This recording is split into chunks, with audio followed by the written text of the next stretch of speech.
coming this summer. And, you know, you compress it and you give a little bit of whatever on it. And, it's just so, it feels good on the soul. We used to be kids. Now we're not. Something happened in between. This is the Broken Youth Club.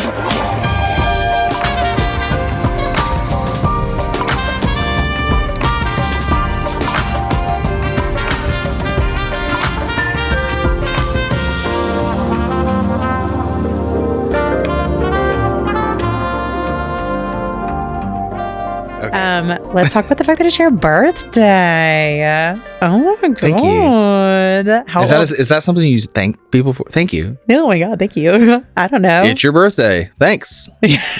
Sure is. Yes, it is. Yeah. How old am I? 33. You are 33.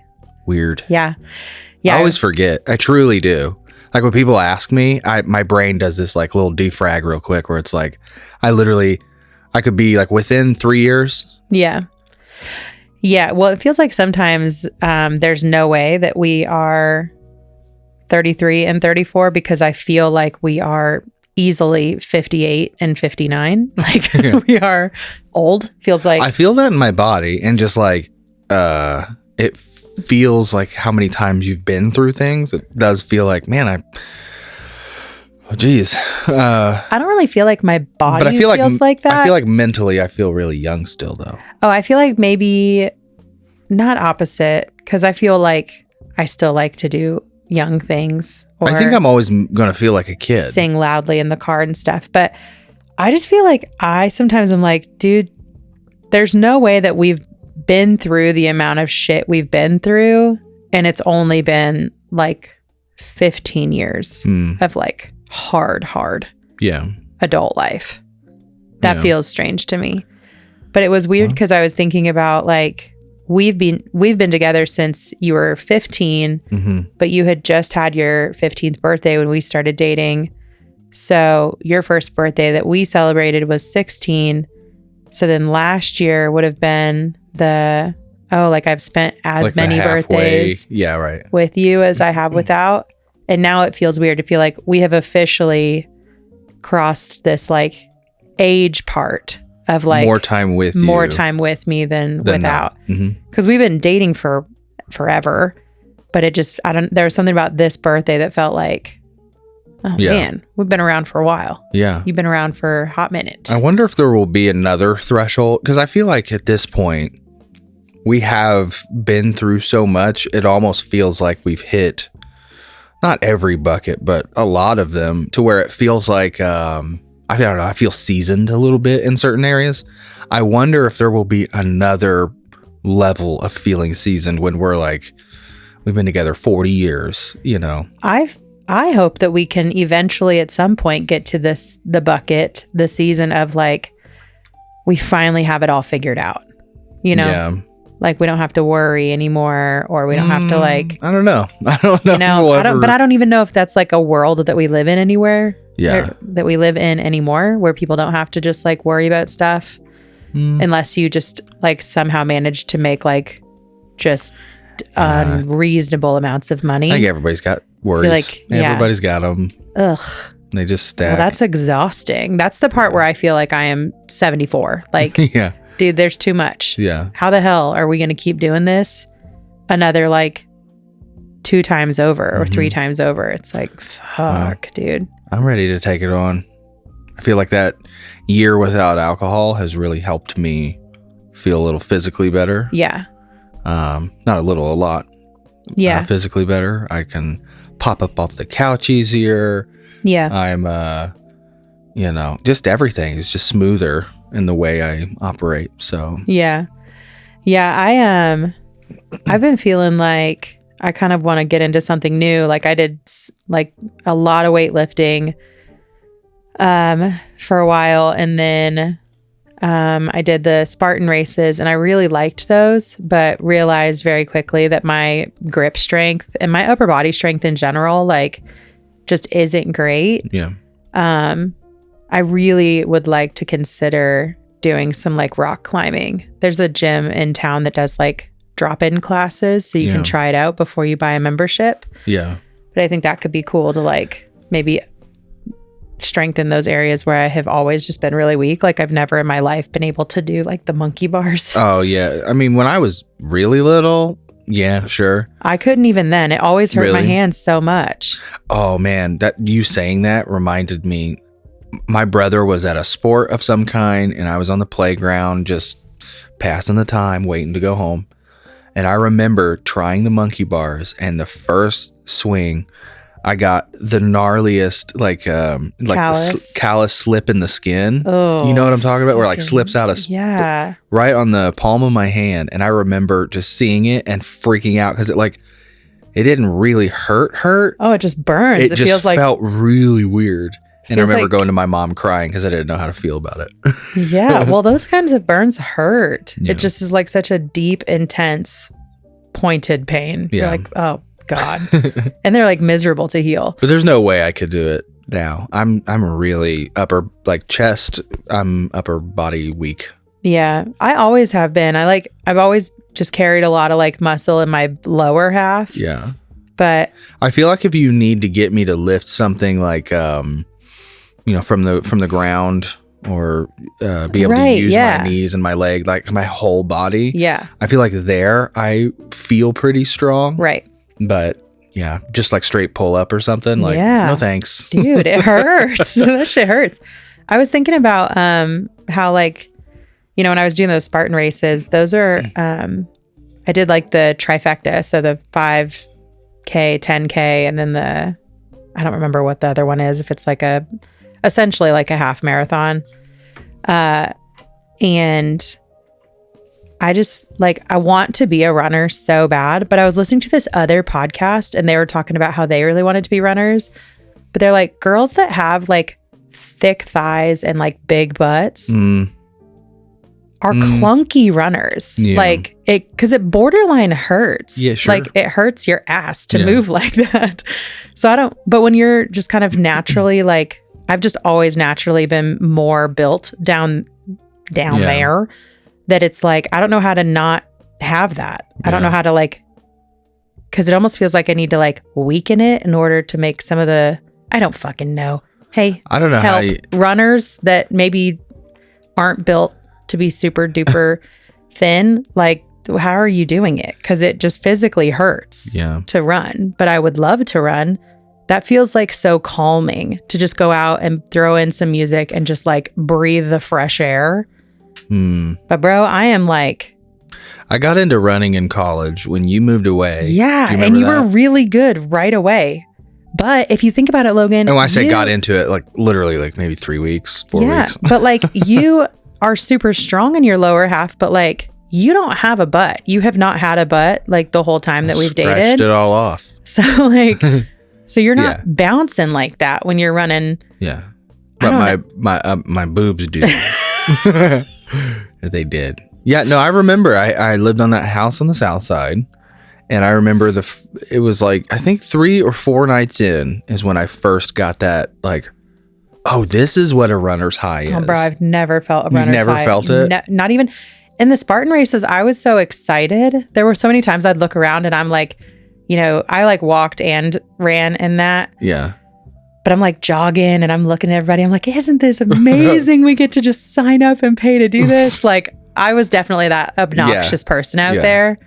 Because I started with the longest one. Yeah. And everybody else is huffing and puffing and growling at me basically. And I'm this is amazing. You had a good time. But it was because of what I was doing. It wasn't oh my God, No, it just doesn't hurt anymore. I told myself I had never done this in my life. And I said, because I was living alone, you had moved up north to work at Yogi Bear's Jellystone Park in Fremont, Indiana. Fremont, Indiana. But that was Lake. that was our real first big time apart. Yeah. And so I remember feeling that just depression, darkness kick in. It was getting cold, so I think it was late in the fall sometime. Yeah. And I remember, so first night, I go out, I go up, I don't know, 3-4 blocks, cut over, and then come back. I'm good, I'll call it there. My chest is burning, great. And then the next night I'll go 2 more blocks and then come.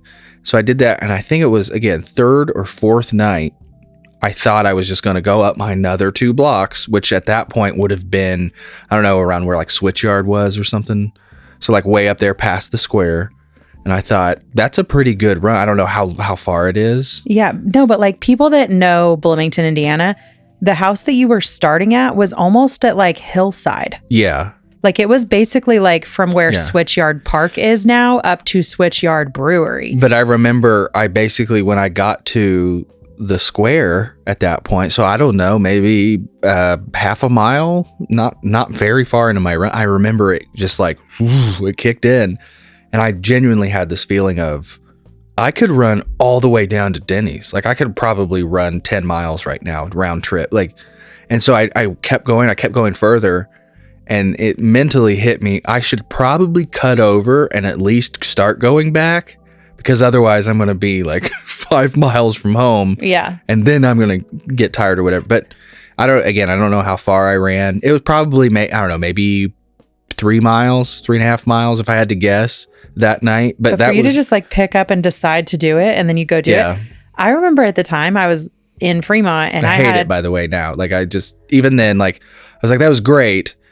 And it was hard for me to like catch that high again. Yeah. And so again, it only lasted like a few weeks because again, my knees, I have that Osgood Schlatter's disease.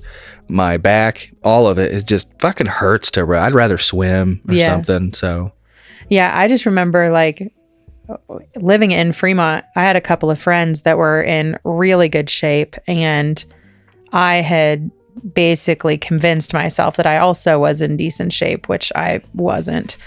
And you were in good shape. No, I mean, I was like roughly the same size. Now I was a little bit bigger than I am right now, but like I was just younger. I was just, I just had more energy because I was younger. Yeah. I was 22 years old. But these friends of mine like would want to go on runs, and I'm like, oh yeah, we're like a total like 3 musketeers, like we're just fucking gonna go run together. And then I just would like gas out so fast. Yeah. I remember when I came home to visit you and you told me that you had ran that far, I was like, who the fuck are you? Because I'm actively trying to run with people right now, and you did that by yourself just because you were like sad and managed to go do that rather than like lay in bed. That was crazy. And I remember actually I picked it up a little bit, very briefly again, when we lived at the golf course. Yeah. And we ran around the golf course, and I remember it kind of kicking in again there. Yeah. But yeah, it just hurts my knees too much. It's I mostly really liked what it that is. place. That was a nice place. I feel like we would have eventually not loved it because we didn't like all the houses were so close to each other and none of us had fences. Yeah. Like, and we were having problems with the neighbor next door because they got a dog that they would leave outside all the time. No, do you remember we moved in and it was, if I remember correctly, it was a certain neighbor, and I feel like they were really nice, but they moved like immediately after we moved in, and then these new people had come in, and they had a dog that they would put outside at like 6:30 in the morning, and even earlier than that, and it would bark incessantly. It was a German Shepherd, and I remember I was so upset because I was pregnant. Bro, and it would wake me up, and I'm like, dude, I already am not sleeping well, and now I'm like awake and laying here fuming because this dog is barking. No, but I remember that place, and I still it's very fond memories. Oh, I loved. It didn't last long. We were only there. We weren't even there for a year. Really? Mm-mm. We bought that house in like January. I remember we were a little upside down because we had to move again so quick. Oh, yeah. Yeah, we moved out in October. We literally did not spend a year in that house. Are you sure? 100%. Because we did a Christmas. 100%. Because I hung up Christmas lights. Yeah, but then we moved. Well, anyway, I do remember, we put all the, the work into painting it. Because, it was a new construction. Yeah. On a golf course. It was like, we were doing it right out of college, and it was like 4 bedrooms upstairs, and then the basement was like half finished, like it had the walls up, but nothing else was going on. I just remember having this sense of like the world is like we're doing it now is the time, and the smell of it being a new home. Yeah, it just felt like it was built for us. Yeah, even though it wasn't. We sold it quickly, but yeah, just that whole era of time, it was a place of a lot of firsts for us. I remember it was our first couch, our first table, our first kid, our first... Well, and it was that tiny bit of time that we had when we were both fresh out of college. We both were making money, doing things that we really liked, had a home to call our own, had our dogs, bought a dining room table. Like, it was our time to be adults without kids, where we like made enough money to do what we wanted to do. But it was such a short... It didn't last long. Such a short-lived thing for us before I got pregnant, and then I had to quit my job, and then we had Oliver. We got our first new car, and then immediately had to... Oh, yeah. I immediately lost money on that because we had to buy something because it was... I felt so cool in that, though. There was when the Chevy Cruze, like the Z package. Yeah, it was like a two-door. It was super sporty. Oh, yeah. But like...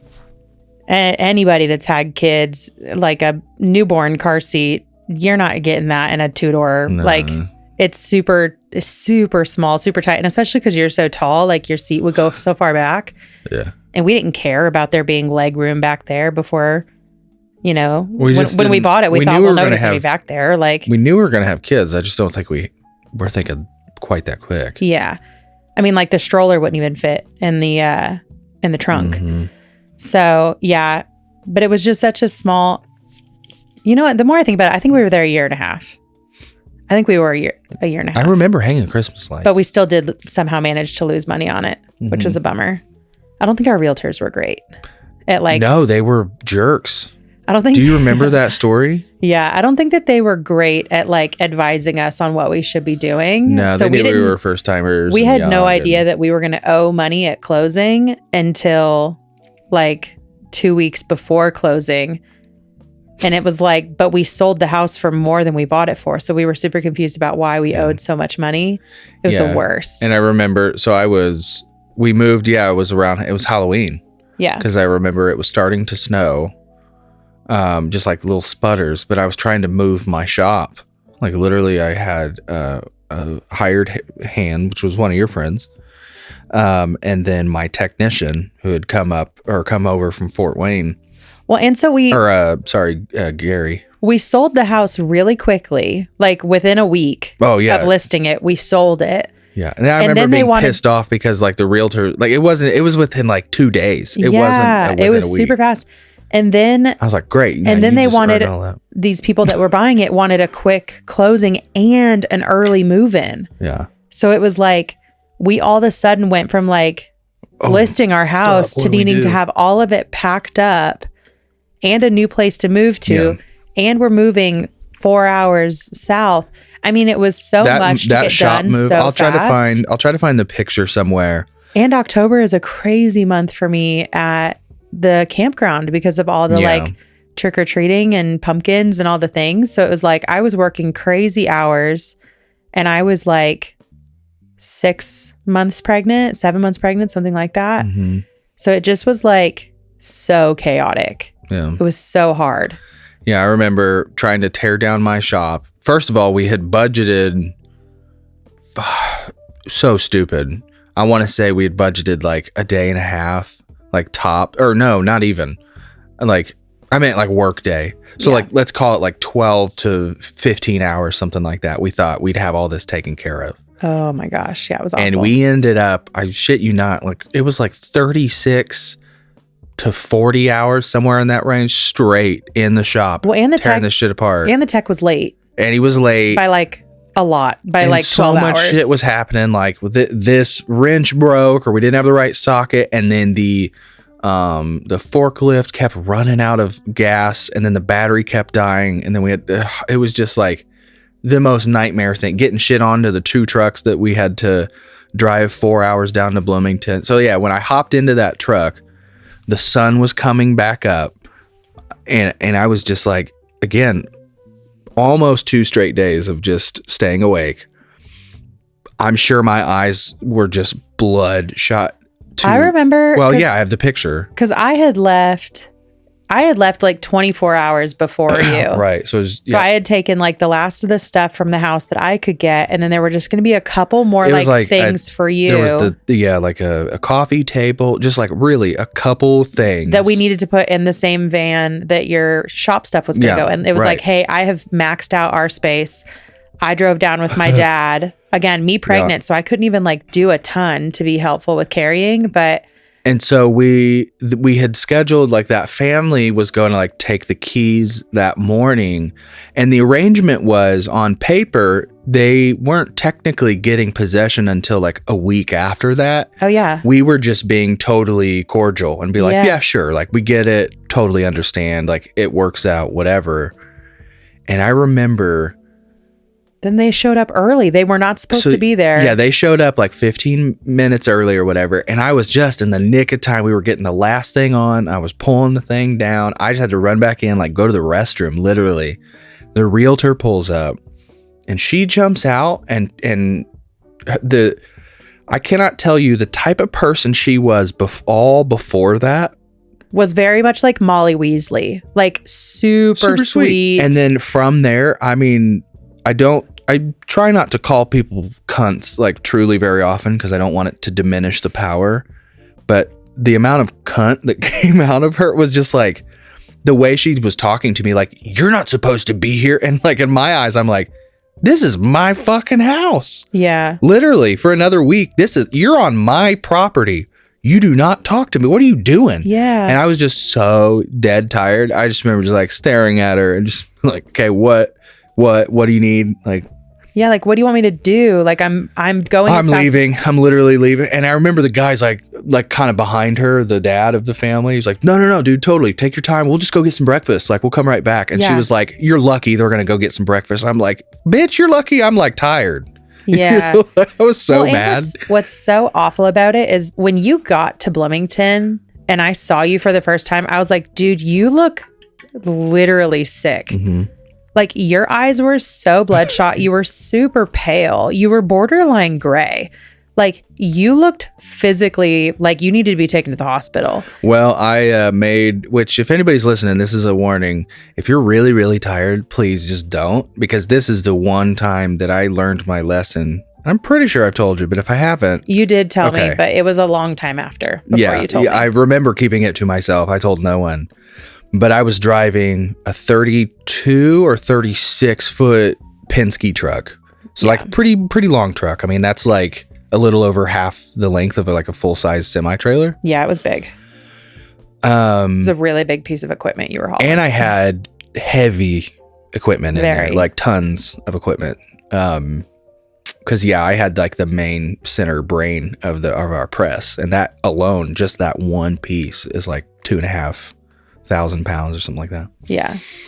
Anyway, so fully loaded, dead tired. I'm probably about halfway in this 3.5 hours, right? Yeah.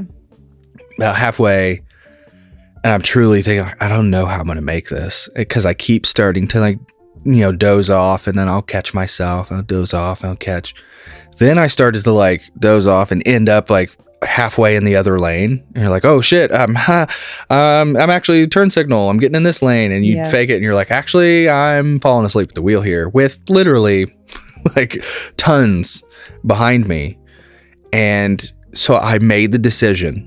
It's so comical, but I made the decision. I'm pulling off. I'm gonna radio ahead to Dave and Nick and say, you guys have to go ahead without me. I have to go take like a 2-hour nap in a parking lot somewhere and grab a couple monsters, and I'll meet you there. Yeah. And so I literally put my turn signal on, and I'm like getting on the off ramp. I fall asleep on the off ramp, and I wake up continuing to turn. So I turn a little too much, and then I go off into the grass and down an embankment going 50, 60 miles an hour. Yeah.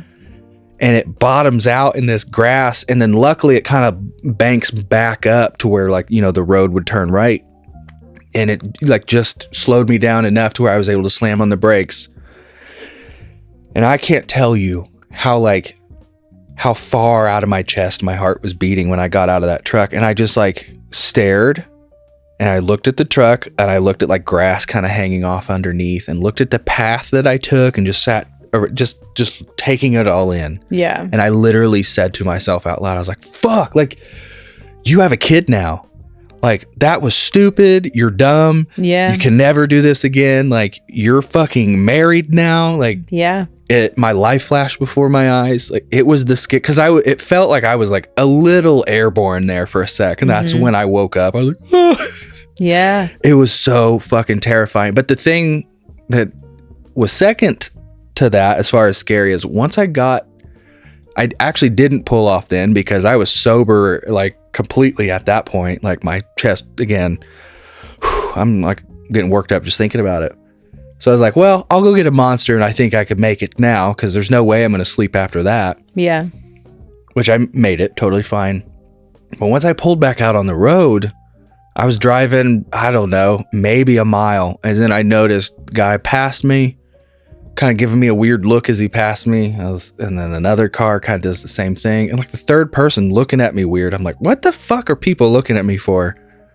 And so I'm looking at my left mirror, my right mirror. I'm like, something doesn't feel right. So I pull over, again, just a couple miles down the road. And I get out and I go to the front of the truck and I turn around and I stare dead on right down the center, and you can tell probably a 10-degree tilt to the back of the bed where the equipment when I went off the road slammed into the right side of the trailer, and it literally was like it was tilting to the side, and so people were like looking at me like on the road like, holy shit, he's gonna fall over. Yeah. Because the reason it didn't feel right is I was looking out my left mirror and I couldn't see like the actual edge of the box truck, but I looked out the right mirror and I couldn't see the road because I could only see box truck. So it was like it was shifted that oh my god hard. Dude. And so I knew that I had some like basic insurance on it, but I don't know, like if I fucked up like the triaxle, I don't know what I did here. Yeah. I was panicking, but then we get to Bloomington. I limp it along because I'm stupid. I'm like, what other choice do I have? Like well, yeah. Get it towed? Like, no, I've got an hour and a half left. Just fucking drive slow, stay between the lines, and it's driving all right. It just looks weird. Yeah. It's flat. So we get there, back it in. I literally, like, I back it into the new shop, and my brain, I'm so fucking tired. I'm like, I'm not even gonna fuck with it. I'm going to sleep. Yeah. And I go to our new apartment, and I crash for, it was like 21 hours. Oh, you guys slept, you and Nick both. You guys crashed so hard. I was like, are you okay? Yeah, I went into a coma. And then when I woke up, then it just hit me like a ton of bricks. Like, fuck, what am I going to do about this truck? And I'm like, okay, it's going to be okay. It's going to be okay. So we get there and my brother's helping unload some of the stuff. And luckily it reset once the weight was off the side of the truck, and like no harm, no foul. Yeah. And I drove it back. They didn't say anything. Like it looked like, straight again. Good, right? Yeah, right. But man, that was a very, very scary day. Both like thinking, well, 1, I'm going to die, and 2, I could have died, and then 3, well, now there's going to be some financial like payment for this. Yeah. And I went like, thank you. There was nothing other than like actually just scaring the shit out of me that came out of that. Yeah. Well, and I remember when you told me that, I was so upset about it because like, I mean, when I saw you when you got to town, you were, I mean, again, scary. I was like, I can't even believe that he drove that. Yeah. Like at all. But when you told me about you falling asleep, it made me so mad because like, man, it was like my junior year of college. Yeah. A friend of a friend had fallen asleep during the day in their car and died. And I don't know if I remember this one. Yeah.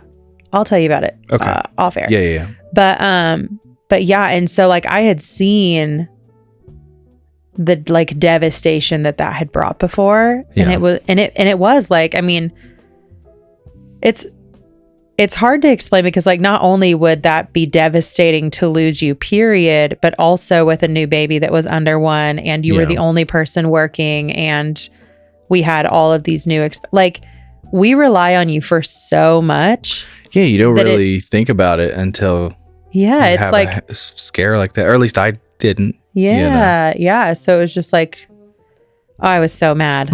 I was so mad. I was mad that you guys were running so late, because you were supposed to be able to leave when I left, but because the tech had been late, it was one of those situations too where behind. We probably missed 5 or 6 deadlines or more of just like, nah, seriously, it's going to be 4 more hours. There's no way we're not done. 4 hours would come, and it's like, motherfucker, I promise I need 3 more hours, When I remember, we were going to have like, final sleepover at the house, and we were gonna sleep on the floor in the living room. Oh yeah, no, it totally and all this stuff, and then spoiled. like I stayed by myself, and you were working all night. Like it just, it was crazy.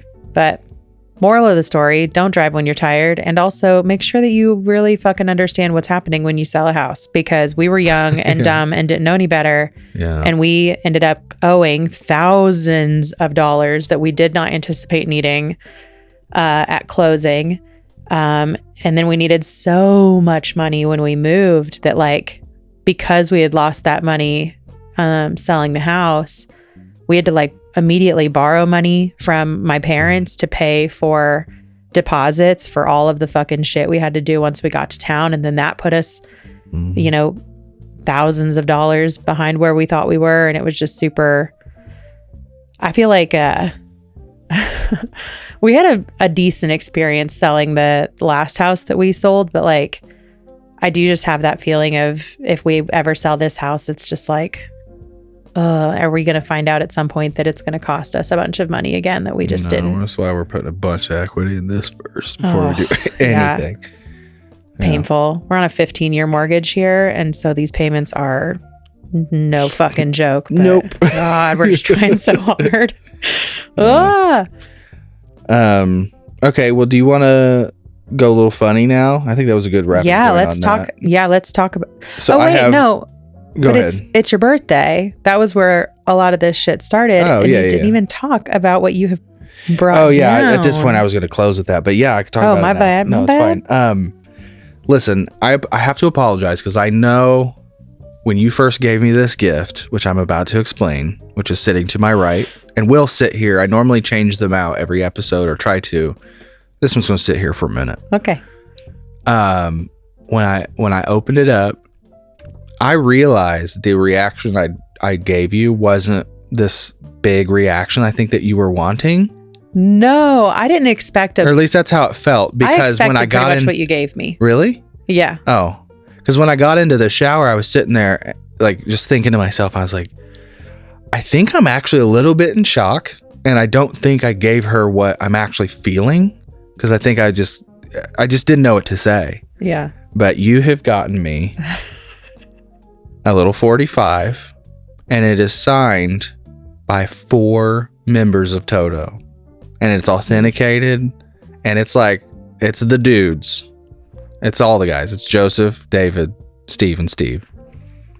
And of course Jeff's not on there because he died when I was a baby, but yeah, this is like, I still can't believe that you were able to like, just pull the trigger on this and get it. And it's one of your favorite songs. It's the song you did for karaoke at camp. Yeah. It's a big member of the family. As soon as my heart stops breaking, I'll be over you. Wow. Look at that.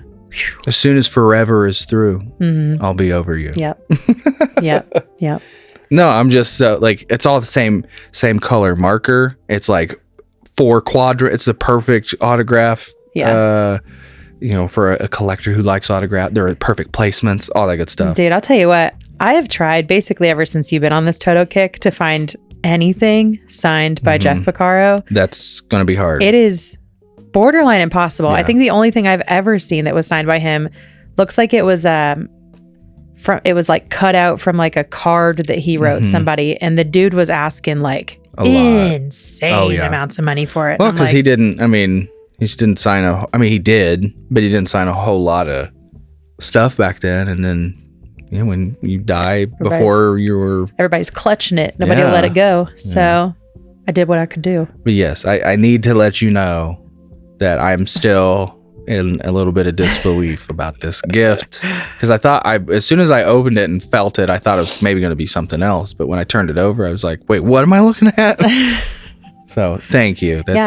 You're welcome. You're such a good gift giver that, like, even this year going into Christmas, I'm really proud of myself, thinking she's going to like the gifts that I get her for Christmas. But then you go and do this, and I'm like, fuck, now they're just going to pale in comparison to...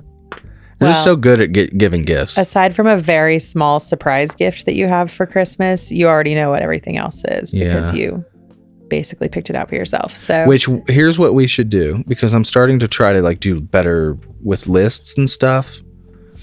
We should, for each other, we should start lists like earlier in the year and have those run for each other so that we can maybe retain some of that mystery again. Because I remember when I first started dating you, you would like go out shopping with your mom, pick out what you wanted and say, I want that. And then sometimes even just like get it, put it in the cart.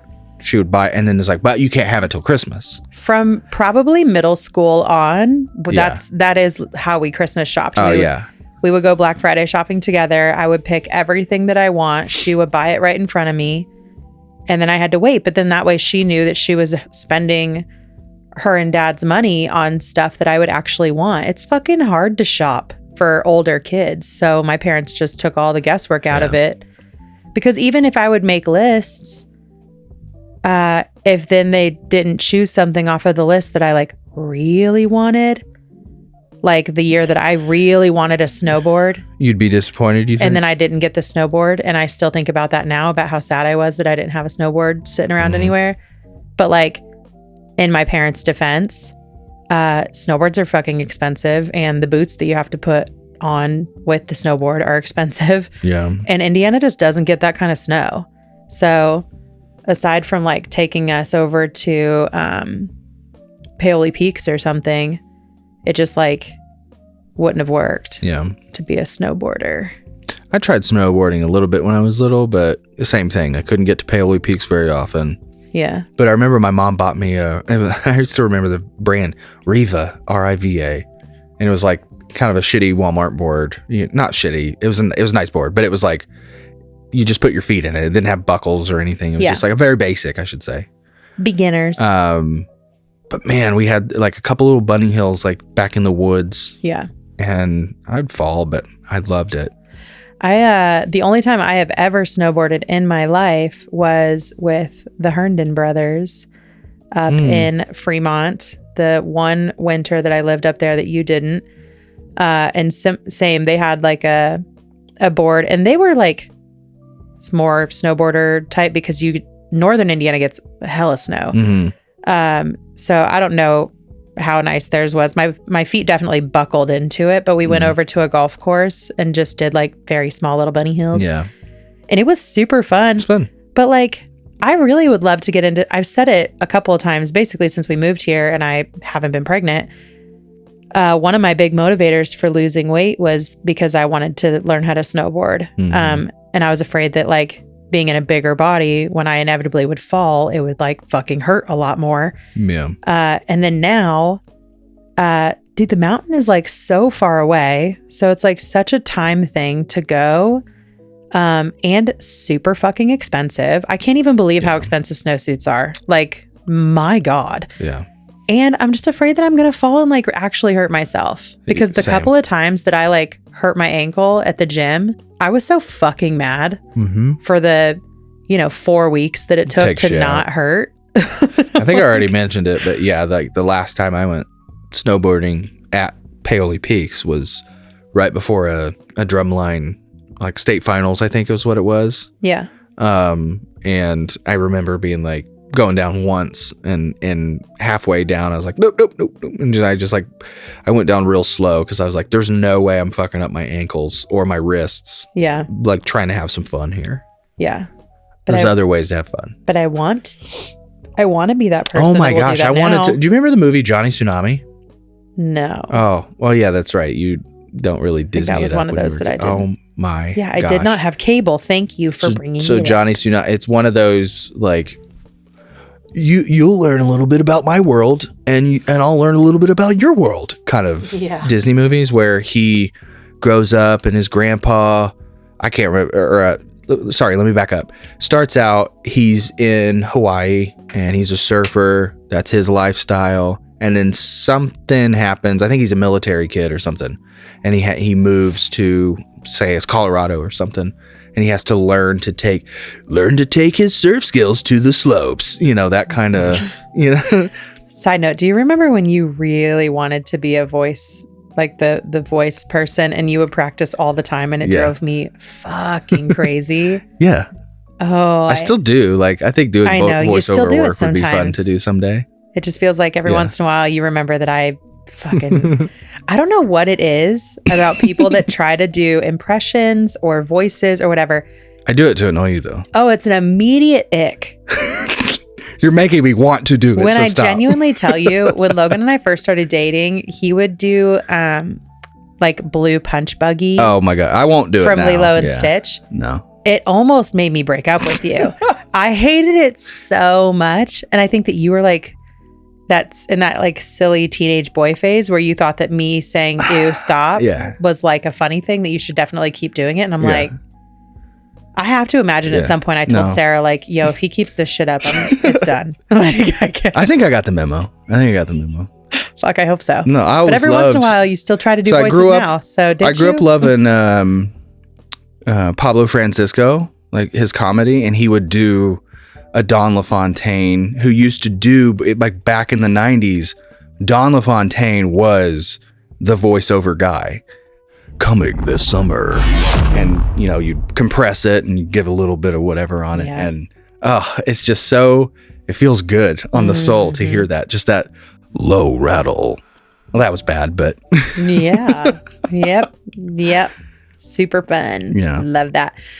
Hey, let's slide into the fucking experience we had today. Yeah, I wrote it down because I think, what was I wrote nasty mall shit. So Logan and I, for his birthday, we got a babysitter for the midday. So we could have like a day date, and then I could make Logan dinner and we could do cupcakes and stuff with the kids. Yeah. And then record this episode. So we were going to play during the day. So we went and got lunch at this like really good place in town that it's called Yummy Crab. And it looks like, well, it's basically in like an old fast food restaurant. Yeah. So it looks like it's fast food, but it's like really good seafood. So I don't think that it's fast food. Like it doesn't they don't have a drive-through. You have a waitress and stuff when you go. But so we go and we have that and it's great. And then I'm like, hey, Logan loves to go walk around malls. I do. I'm going to be that, if there still exist, I'm going to be that old person for sure. Yeah. I think.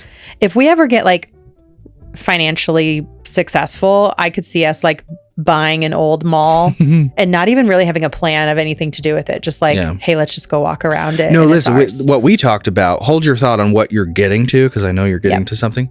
What we have talked about, which I still think is a great idea. I think it's a lovely idea. I still want to have a house and like a main place to like go to.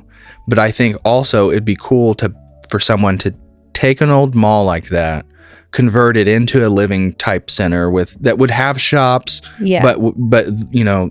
But it's like a senior retirement community. Absolutely. But in a mall. So you could have the choice of saying like, but I'm gonna stay here on like, you know, Tuesday through Thursday, and then on the weekends I'm gonna go to my real house.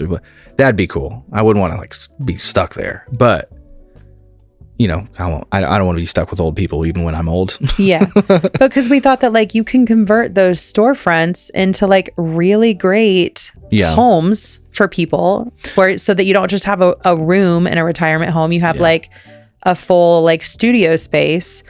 But then also you would still have like cafeteria workers so that they could still go to the food court and eat at the food court, and then you still have like around. A bay of shops or a couple, you know, corridors. You could have a couple little shops or convenience stores, but then you could also have like little community areas. It just feels like a perfect use for a building that is likely to be abandoned. I mean, I think all of us, anyone listening, knows where at least one abandoned mall is. Yeah. Or a dying one for sure. Yeah. So it's like, what a fun space. But I do. Yeah. I love the atmosphere of just walking around. I think it's like the perfect amount of getting like social energy of like seeing the hustle and bustle of humans out and about. Yeah. But without the expectation that people are genuinely going to converse with me or, for lack of better terms, bother what I'm doing. I just kind of want to zone out and just walk around. Well, and like most malls have like really great lighting or lots of skylights. It just feels like holiday decorations and or speaker systems, so you could still pump through like some really fun music, whether it's like mall music, like that album that you made, or if it's like a Christmas album or whatever. But anyway, back to the mall. So we go, and I'm like, dude, I have to pee really bad. Like I needed to go pee at Yummy Crab, but I just didn't before we left. And I said, I as well. Yeah. I was wearing like a bodysuit today. So any girlies out there that know, when you have a bodysuit on, it's like, dude, I'm going to hold it until I cannot hold it anymore. Cause it's a pain in the ass to like fucking unclip under there and then reclip after. My God. I wish that you could, maybe I'll make you put one on so you could really see it. But like. With a clip? Dude, no, like literally take the bodysuit I wore today and put it on your body. Yeah. And then recognize how, like, they could make that strip of fabric longer. So you're not like, for anybody that has any sort of butt or anything, it's like, well, there's not enough fabric. You're really pulling. Anyway. So we both have to pee. We're rushing around to try to find the bathroom. We don't go to this mall very often, so we don't even know where it is. Finally find it. And we're walking up to it, and and this older woman passed us. And when she passed us, bro, we're still like 30 feet away. There was a waft of stink that I felt certain was coming off of her. Oh yeah. And I'm like, she's the culprit. She's done it. And like, and then you get closer, you're like, we're not even in the corridor yet for where the bathrooms are. So then we walk in, and we're like, oh no. Yeah, it's definitely starting to like, it's painful. Yeah. You can see it on my face. And I think you can start to see it on other people's faces. Everybody knows something's up. Yeah. Everybody that has the capacity, like I do, to internally plug your nose has plugged at this point. We're done. I was wincing. But then for sure. You're not great at the internal plug. You're just not. I think that it's more curiosity than lack of ability. Yeah. Like I think you can. You just like to hurt yourself. So literally when I was in the bathroom, we both walk in, and I think we're both thinking, oh, it's definitely me. No, we asked. My side. Remember, we asked before we walked in. I said, do you think it's mine or yours? And I was like, dude, I think it's mine. And you're like, okay, let's see. And I took literally 3 steps. I was like, I don't know. I think it's my side. Dude. So I walk in. I still am convinced it was my side. I walk in, and I'm not even smelling anymore. I'm plugged. I'm not paying attention. I go in. One, there's somebody in every single fucking stall of mine, which I hate that. Like, why are our mall bathrooms, there's never enough stalls in there. Yeah. So I'm walking in, and thankfully a mom and her kid walks out of one. So I go into that one, doing my biz. And then whenever I go to like get up and like, then that's when the curiosity is like, I'm going to give one quick. Exactly. When I was pissing, I was like, quick. I don't get this opportunity very often to smell something so putrid. So I'm going to go, oh. And I immediately plug back up. I'm immediately like, no, it's definitely this one. I am convinced it's the older woman. What is it about like our human curiosity where it's like, oh, that's so awful. Just, oh, that's bad. Yeah. It's almost like because you want to put your finger on what it is. Yeah. Well, no, you don't want to walk away and be like, what if that's the nastiest thing I ever was going to smell and I didn't smell it? Now I need to know what that stink is. I need to know. So I tell myself I'm going to wash my hands. I go to start. There's no soap in the thing. And I'm like, I got to get out of here. Just fucking RIP to clean hands for today. I walk out. You are so far away because I told you when I went in, hey, I got this bodysuit on. It's going to take me a little longer to get myself all put back together before I come out. I felt bad for you. Like when I came out, I came out in a hurry. I know that, but there was like a family coming from the right, another one coming from the left. And I literally I started to panic because I was holding my breath at that point. But I was fast paced walking, getting out of there for sure. And then I thought, oh, that was quick for me because I can make it quick. But for you, I thought she's struggling. Yeah. Yeah. I was actually wearing pants and not sweats. So I had to I had to get all the way fucking ready. Yeah. So, I walk out and you are so far away from the court. You're borderline on the other side of the mall. Yeah. Like you're so far listen, guys, away. I cannot stress to you guys how it wasn't just a stinky shit. Like we've all been there. We've all been like, whoo, that person's going through something. But like, salute you, been there.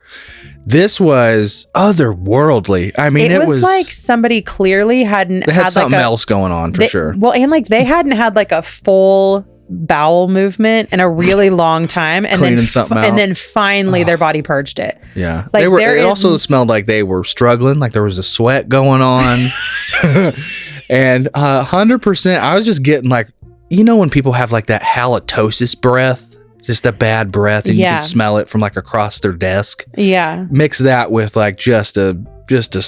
Ugh. Yeah, so it's like poop, sweat, and the bad breath of them heaving that out of their bodies.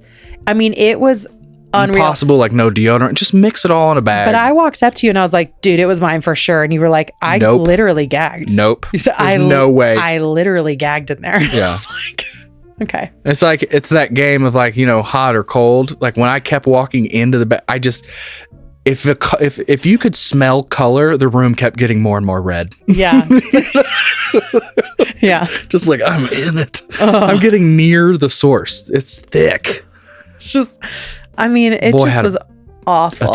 It was awful. We felt rattled by that for a while after. It's like, it makes you wonder, is it attaching itself to my clothes?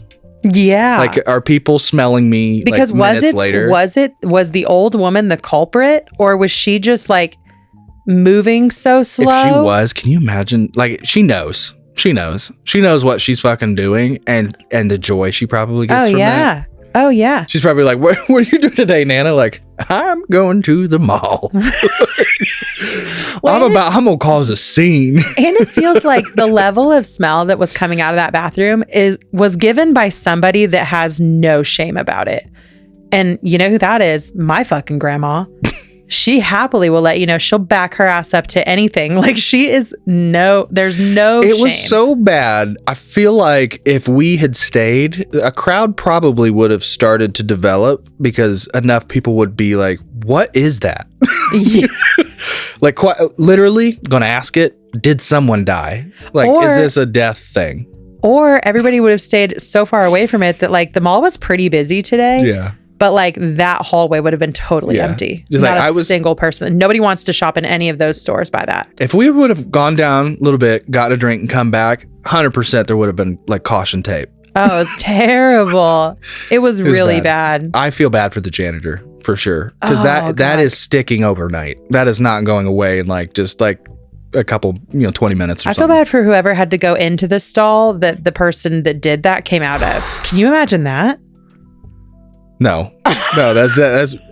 I imagine the seat. No, I'm not even going to describe it. No. Yeah. No. My God. It's awful. I feel bad for you. And if you're listening, I know if an odd chance of. If it just happened to be you that fucking destroyed the Northtown Mall bathroom today. What am I saying? You know what you're doing. You know what you've Same done. thing. If it's not the grandma and it's some other like dude or what, like whoever it is, you know. You have to know, right? Oh. You have to know. Yeah. I do everything that I possibly can to not like poop in public. But the times that I do, and there's any sort of smell to it, I want to leave the entire, like, I want to leave the mile square foot space. Like, I don't want anybody to know that I have ever been here before. Like, I am so full of shame. Yeah. My gosh. I'm all right with that. It's usually like the noises or whatever. Like, I'm not noisy. It's the other people. Like, that's why I don't like being in public and shit. You aren't noisy. No, I'm not. Which is really frustrating. I'm not, guys. I'm not. Logan's not a noisy shitter. He's not really a farter. Like, it's kind of surprising every time that you fart. I used to be when I was like younger, but as an adult, like, you win. Yeah. And I told you the other day you were like pooping in the morning, and I walked in and I was like, it's annoying to me that you don't even smell. Like, most of the time you don't even have a smell in the room. It's nice, right? But like, I remember when I was eating really healthy, all of a sudden, like I was still farting the regular amount, but like they did not have smells to them, or I was like super regular, but there was not any smell to it at all. And I was like, look how healthy I am. My shit literally doesn't even stink. You're not a healthy eater. So like, why doesn't your poop stink? I don't know. Like you love to have Carl's Jr. on the regs, which like I do. It's a problem. How are you not? And you have like the jalapeno poppers. How are you eating jalapeno poppers on the Carl's regular? Jr. is a problem for me. And listen, I'm very proud. It's been like 2 weeks. It's been like 2 weeks since I had like anything. But there was a period there where a little dark humor here. But like when I would, drink during the day, there was this period where I was like getting Carl's Jr. enough where I was like, I'm kind of ashamed of this. Yeah. Where like I wouldn't want Tyler to see I got like Uber was showing up, just in the same sense as like, don't see that I have a bottle of alcohol in my hand. Like it's the same vibe. Look away. Yeah, like I don't need you seeing I have had this 4 times this week. Yeah, no, I have a Carl's Jr. addiction. You do love it, but I'm doing okay now. I'm doing better now. Great. I'm eating those protein PB&Js at work now. Wow. Yeah, look at me go. Oh my God. 33, feeling me. Yeah. Yeah. But don't worry, you're never going to stink up the bathroom at the mall because you just ain't. I'm so thankful I'm not a stinky person just in general. Like even when I was younger, like first dealing with deodorant and cologne. Luckily I had an older brother who was into his cologne. Yeah. Some bad ones, like fucking Brute. I'm sorry if you wear Brute. That's one thing if you wear Brute, but like your brother being like 16 and wearing Brute, it's like, bro, calm down. You're not even shaven yet. Like, what are you doing? Yeah. And then, just like some knockoff, like Dracoir Noir or whatever. So you like learn that early. And luckily, I think I figured out how to at least smell passable. Same thing with like shoes. I was always like self-conscious about shoes pretty early too. To where as soon as I start smelling like any whiff of these are getting a little ripe, like, no, it's time to move on. I hate having stinky feet. Dude, a side note, I know we talked a lot about Ollie last week, but we're going to touch on Ollie one time today. In the same vein of Oliver being smart, and so then thinking that they could school us on what is and isn't necessary. We had like a solid 8 months where Oliver was certain that socks were not necessary. Yeah. And I'm like, hey, Oliver, this is awful. Stop. Dude, like your shoes smell terrible. You smell terrible. Like, please put socks on. Put them on. What are we doing? Angry. Oh, and then it finally took Oliver being embarrassed at like a school event. Yeah. Because someone sitting next to them told Ollie that the kid could smell Ollie's feet or something. That's and the Oliver got super embarrassed, and then you guys ended up leaving. And then ever since then, it feels like Ollie's been on socks. But I hate that Ollie had to like feel the embarrassment of somebody telling them. But it's like, dude, I've been telling you for months that you stink. It's like a human thing that I think it's also natural. That I think there are moments where embarrassment is probably the tool that Ollie needed in that moment. Like if you're not going to listen to us, like you will need the reaction of someone saying, yo, your feet stink. Like, that's like, don't as blatant as it can be. Like, don't sit next to me because learn your lesson. People don't like that. The amount of times Oliver would get in the car and then like kick their shoes off. And I know kids' feet stink, like my feet stunk, your feet stink. Like kids' feet stink. You don't think your feet stunk? You brought out the accent in me on that one. Are you okay? Yeah. I don't remember going through a phase where I didn't wear socks. No, not that. I just meant like being a general like. I don't remember my feet being stinky. I'm going to ask your mother. You should ask my sister, because if I had stinky feet, I definitely would have been trying to make her smell them. Like you don't think any of your shoes were ever like you would have put your nose in them and been like, whoa. Well, no, I definitely had shoes that would get smelly because you like. My family, we were the kind of people that, we got new shoes at school, like for, new school year. And then if we wanted shoes outside of that, we had to get them for like a birthday gift or a Christmas gift. So like when you wear the same shoes all the time, and I was like a dusty kid. So I liked to get them really wet playing around. then yeah, they got stinky. Yeah. But I don't think that it was because my feet were stinky. I think it was because my like activities bred stinky. Okay.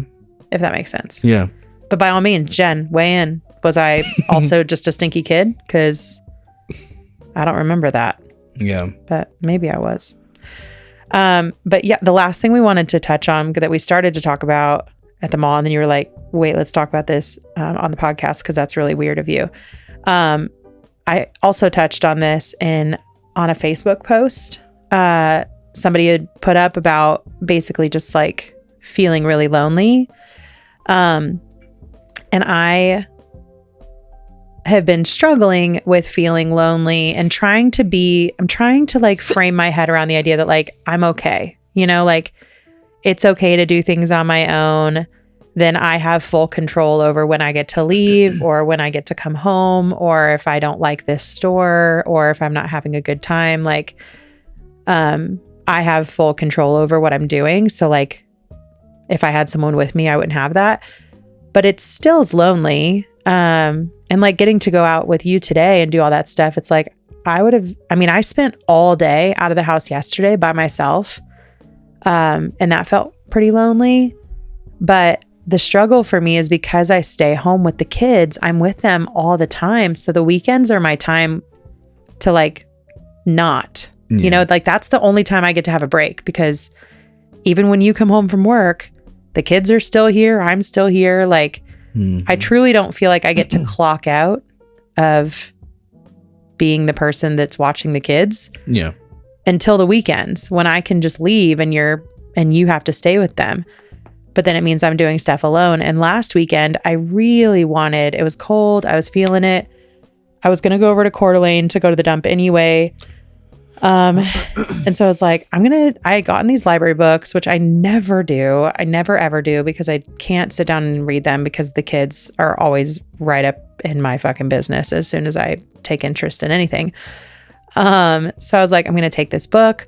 I'm going to go to this very specific coffee shop that I fucking love that has this huge fireplace and they have these chairs that are right in front of it. And it's my favorite coffee shop in general because I think that the drink's really good. I'm going to get my maple oat latte. I'm going to get you're telling me all this and I'm like, this sounds great. I'm going to get a scone.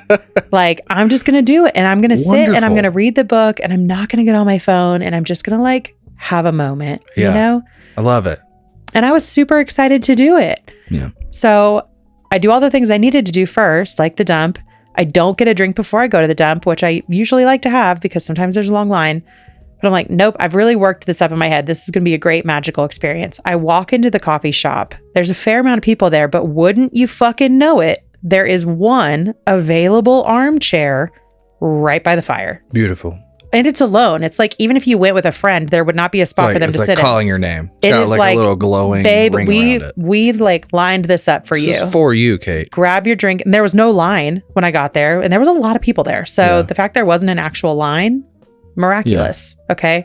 The stars had aligned for me. But everyone else that's there that I'm noticing, that I'm scanning the room and noticing, everyone else that's there has someone with them. I don't see any other solo travelers. So I immediately start to order my stuff and I'm getting self-conscious. And she's like, do you want it for here to go? And I was like, I'll get it to go. Because in my brain, I'm like, that way I can leave. If I'm not comfortable, I'll leave. Yeah. But then while I'm sitting there and I'm waiting and I'm looking around and then I'm looking at my phone so that I don't look like I'm just like looking around, I'm immediately like, I'm not going to stay. Like, I don't want to sit down and then be like alone or have people that I know walk in the door and see me sitting here alone, like some fucking person that doesn't have any friends, because I fucking don't. It's literally, it's like you're afraid of being judged for being like a loser. It's this weird vibe. Yeah. Which is also, I told Logan, it's like so self-centered of me to even think that people would walk in and even give two fucks that I'm sitting there alone. Yeah. Like, that's why I said, like, oh, look at that woman who's like totally not with her husband. Something totally must be going on. Yeah, just sitting there with her coffee and her scone reading a book. Look at her like enjoying her fucking like alone time. Yeah, no. Instead, I thought of the 2 or 3 people that I even know in Coeur d'Alene that I have beef with that could have walked in and known that I wouldn't want to be there alone. Beef. You have history, beef. I got some beef with one of them, but Okay, it's just all right, I I'm shouldn't just not speak. I'm Never just mind. not dealing with it. I'm trying to let it go, but I'm also struggling with that. So if she's not listening, that's fine. If she was, there's beef. Okay, I know what you did, but anyway, so yeah, instead, I got my coffee and my scone and walked out the door and walked to my car, which also there had been a parking spot directly in front of the fucking coffee shop, like it was waiting for me. But instead I got in my car and I was going to go to an antique store after. So it's like, well, I can't have my coffee, my scone with me in the antique store. So then instead of sitting by the warm fire and just like enjoying my time, I sat in the driver's seat of my car. So sad. And ate my fucking scone. What a loser.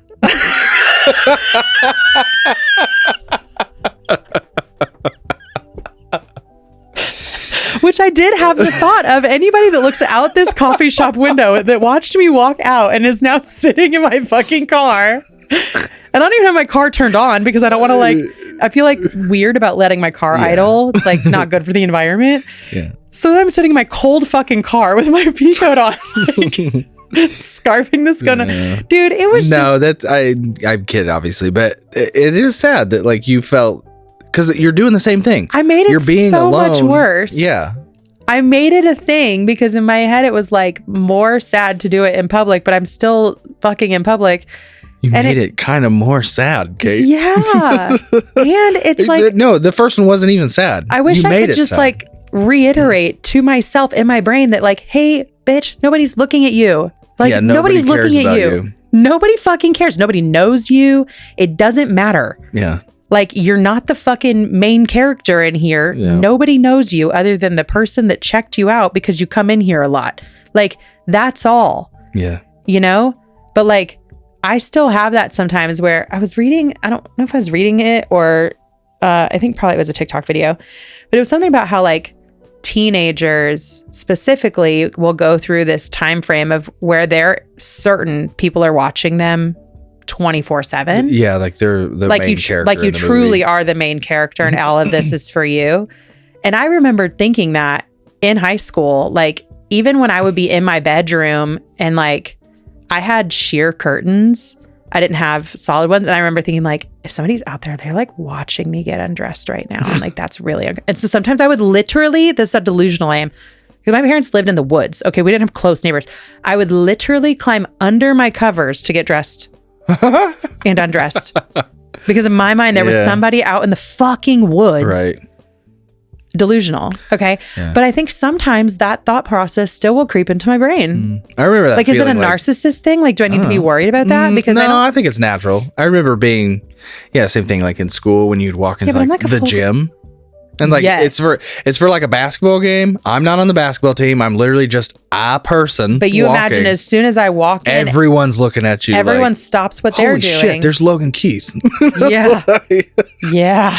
Like, hey, literally nobody's looking at you. Except for me. I was always looking for you. Thank you. Where are you? Yeah. But yeah, no. So I ruined a perfectly good Saturday morning because I was being weird. And that sucks. And that is what loneliness does to you. Makes you really in your head about shit. But we did have a fun afternoon. But we had a great afternoon today. My birthday. And we talked about how we really need to make it a priority to get in touch with either the sitter that we use currently, who is in high school and involved in a lot of sports. So it's kind of hard to know what her schedule is like. But I do feel like, and I would suggest this to anybody that feels like they don't get a lot of time for themselves, if you are able to do it, I think that we should be every other week. Yeah. We don't do regular date nights because, again, with our sitter being in sports, her nights are kind of funky. Mm-hmm. But a couple times feels like every other Sunday or every other Saturday for a few hours in the middle of the day, we should try to sneak off and hang out. Because I always enjoy it. Yeah, it's outside of being parents and fucking people that pay bills in this house, we are also friends. Yeah. And we hanging out with each other. And you just don't get a lot of time to it's fucking remember that. Sad when you, I I actually also like you, which sometimes I wish that I didn't. Sometimes I wish that it was easier to not hang out with you. But yeah, that's why like I'm super excited we're going to go back to Indiana in January for Ollie's birthday. We're going to be there for like a week and a half. And I just like really, as you know, I love my kids, but I am with them all the time. We are with them all the time. We don't have family. I want to drop my kids off at my parents' house and then come back to get them in 10 days.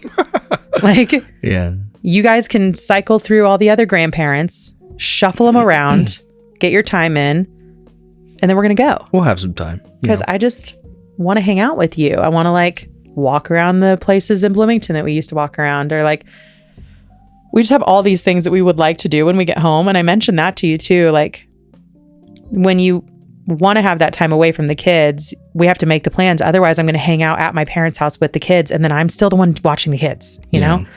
So it's like, I want to leave. But then I also worry that when you pack all of your days with different things, even if it's stuff that we want to do or it's relaxing stuff, it's like the trip's just going to be over super fast. Yeah.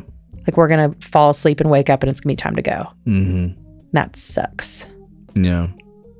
But we're going to be in Indiana. If anybody wants to get lunch, we should hopefully be available. Yeah. Like 10 times. So. Yeah, we're going to try to get some lunches over in Bloomington. Yeah. I want to walk around campus maybe once if it's not too nasty. I want to get a club sandwich and that fire roasted veggie soup from McAllister's. Yeah. Bitch. Okay. Oh. McAllister's is a chain though. Right? I know, but it's not a chain that's out here. Oh, it's like, right. I think it's like only in the Midwest or something. Oh, okay. There's not a single one out here. And they like that fire roasted veggie soup, anybody that knows, you know, it's so good. Yeah. Speaking of hanging out with you, I just had this thought and I just need to get it out. I feel like, you know, we've got so many years left. But let's say we've always talked about this idea of who's going to go first, you or me, in life. I know. I'm going to try to make this fun. Stop. Yeah, watch your mouth right now. If I go first, hopefully you make the best of it and you can have a good, fun, happy time with, you know, our family members, our kids, yada, yada. If I'm left and I have to live in this world without you because I'm very codependent. I am a child. I feel like I will be that old man who, as a means to cope, I'm gonna have to get myself whatever one of our main restaurants is. That's gonna be it, like every fucking night, kind of like my grandma did, actually. Now that I say that, with the Dairy Queen. With Dairy Queen, I hope it's not Dairy Queen. No, it won't be Dairy Queen. But like, yeah, my grandma for years I'm pretty sure before my grandpa died, but if it wasn't, it was right after. So since I was a little kid, every single night she would go to Dairy Queen for a few hours, and she would same spot, get her coffee, hang out and talk to whether it be a cousin or an aunt or whatever family member was there just to hang with her. But she loved people watching, just looking out that window, same damn spot for years and years and years. But for me, I feel like that's what it would be. So I have that familiarity, that routine, and feeling like I'm still kind of doing something with you because it's something we always did. But I absolutely will be that cheesy old man who has like a little like picture of you or something. Stop. And it's like put it by the like little salt shaker. Quit. It's like, all right, here's, you know, Shut meal 948 without you. Stop. Fuck. No, I know it's sad, but like I like that kind of. It would, I think, help bridge a little bit of a gap of like, yeah, it's a picture. I know it's a picture. At least I still get to like visualize it, especially when I'm older. Do you think it would be a picture? It'd be harder to visualize you. Do you think it would be a picture of me as an old woman or a picture of me from a different time in our life? Both. Maybe like front and back. I would have like you like closer to when you left me, and then us when we were younger. Sprightly. Yeah, so I can flip it and see whichever version I want. It's really sad. That reminds me of the estate sale that I went to on Friday. Oh yeah. I love a garage sale. Estate sales are hit or miss for me. It feels really weird to go through. Like, I prefer an estate sale because somebody is like moving and wants to get rid of all of their shit versus like more often than not, it's because everybody has died. Yeah. But I went to one this week, and it was in a retirement community, like where all of them live in the same building, which I've never done, which felt even worse. Yeah. Actually. Yeah. And then how do the other people there feel? Like people come in and it's like, oh, there's more people coming to get Deborah's stuff, you know. Well, and like everyone that was in there when I was in there looked like they were, I mean, all of them were of the age to live in that building. So, okay. But I also so I go up and they my God, I'm sorry. I just had a morbid thought of like, you were in there, but like you were like scouting who's like, hey, Bill, you got a grandfather clock I saw, right? Okay. Yeah. I'll see you in a couple months. Yeah. God. I'm sorry. But like, so I walk in and they had the door open. Yeah. Okay. So I walk in, but these old people are like, all their backs are to me and they're talking and they're old. So they didn't hear me walk in. So then I get kind of close to them, but I can't get past them to get into it. You give them all heart attacks. So then I very gently, I'm like, hi, I just didn't want to scare you. Oh my gosh, that's the word. I just flicker the lights next time. I don't know where the light switch was. Okay. Because I walked in and then down a hallway. Yeah, go ahead. So anyway, of course, the lady that's like here fucking jumps when she turns around. And I was like, sorry. And I slide past her. It gets worse. As I'm walking into the bedroom, one of the women was like, I didn't even hear her come in. And then another woman said, well, yeah, some people knock, but other people just walk in. And she's like, but this neighborhood's kind of sketchy anyway. And I'm wearing I probably look kind of sketchy. Like my hair was not clean and I was wearing an my Marvin the Martian sweatshirt that has like a fucking hole in it here and it's old. And I was wearing sweatpants. Like I did not look super presentable, but mind your business. Some people knock.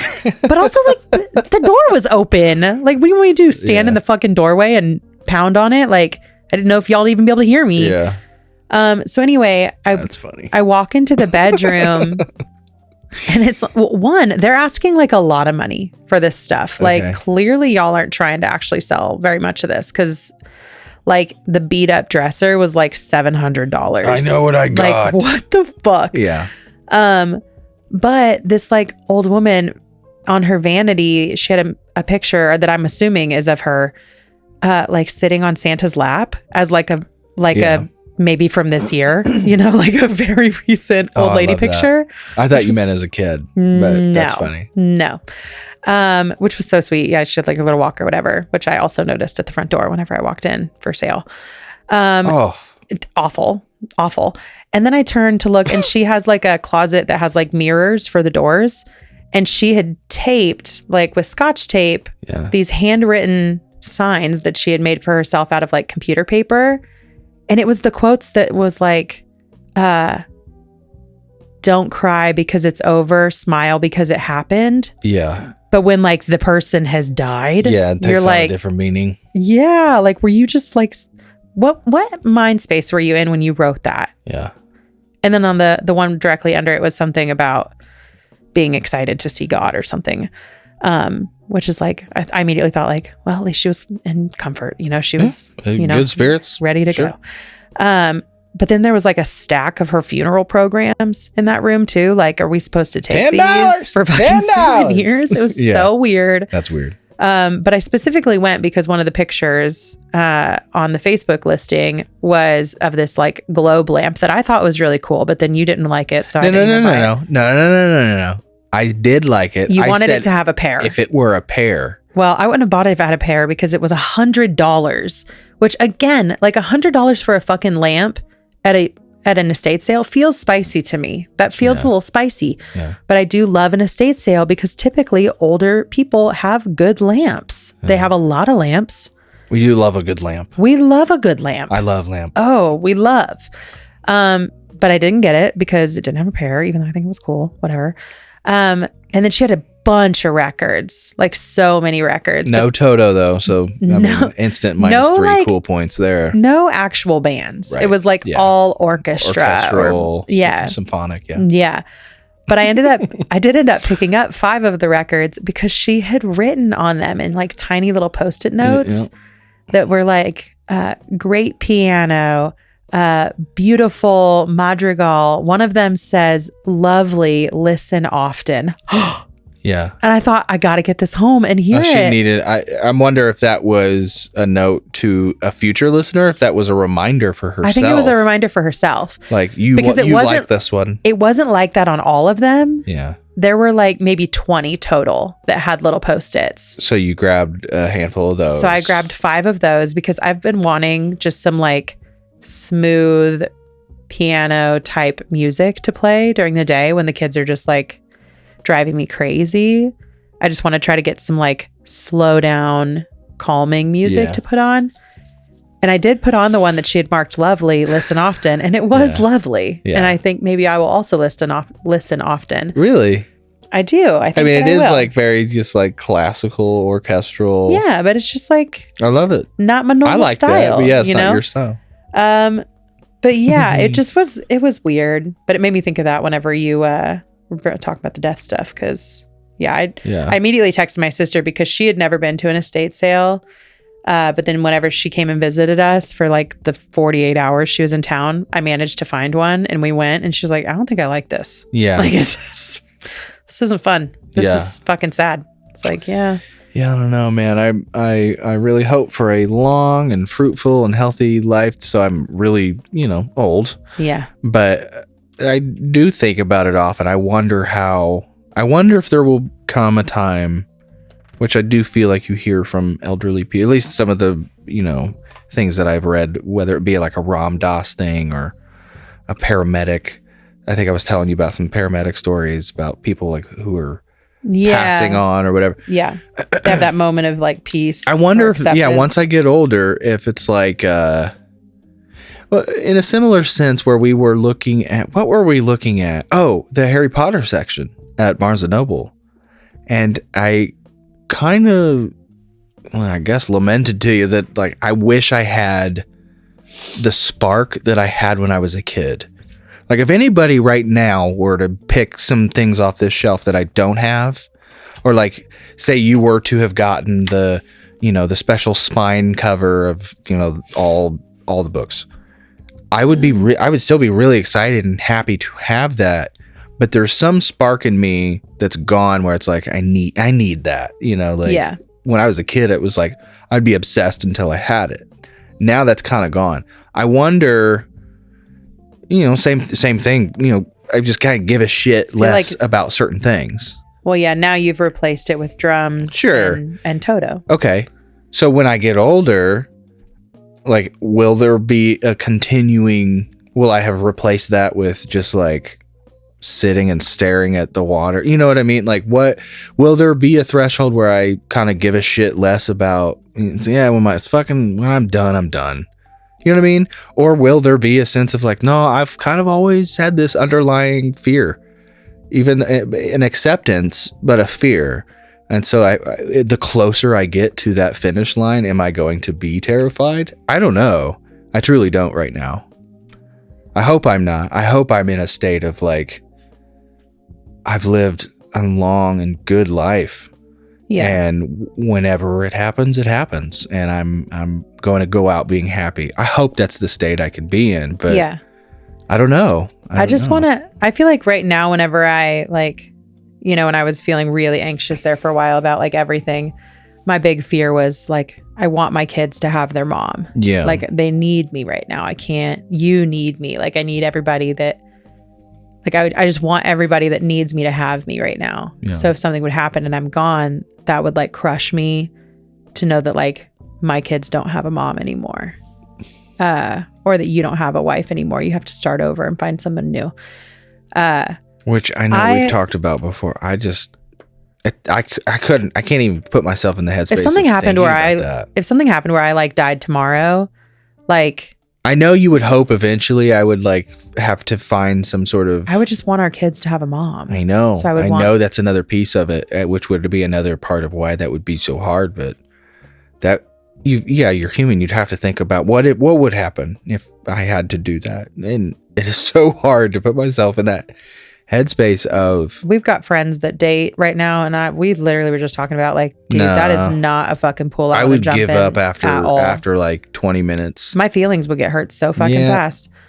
But I just hope that I can get to a place where it's like, I know that a lot of people think they need their parents forever. You know, it's like nobody's just like, unless your parents are horrifically abusive.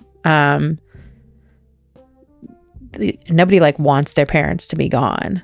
But I hope that like we get old enough that our kids are living their own lives and we are secondary characters in their stories. You know, where like we still speak to them regularly, but like they don't need me to help guide them through every fucking decision they're making, or they have partners that are the number one people in their life and they don't need to look to me to help them figure it out anymore. Like I want to be available, but like at a certain point, I feel like that's what I'm going to be like good to go. Not in a way of like ready to fucking hurl myself off of the Grand Canyon, but like, but just like in a place of like, you guys will be okay if I'm not here. Outside of just being sad, you'll be okay. You have everything else that you need from me. Yeah. Well, that leaves me still though. I know.